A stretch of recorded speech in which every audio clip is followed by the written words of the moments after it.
That's another one. It's a big one. I mean, I remember I was working for the agency at the time, and we were in Helmand Province, and the Marines were getting ready to do this big push through Marja. Do you remember that? I remember that, yep. We were co-located, right? They didn't know, but we were right alongside them.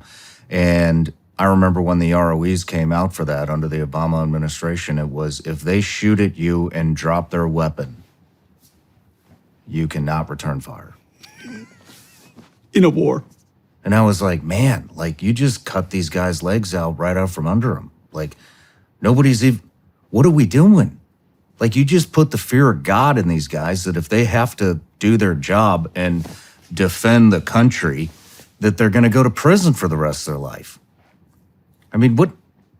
They demoralized the entire battalion that was doing that offensive push.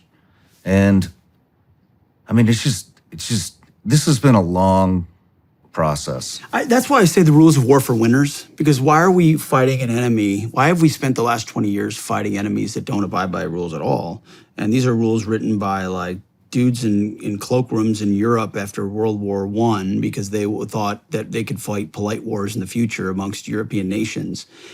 When we live now in a world in 2024 where all of our enemies use all of their advantages against us, ignoring all the rules of war, and then expecting us to play by all those very same rules, where we're our largest critiquers in the middle of the process.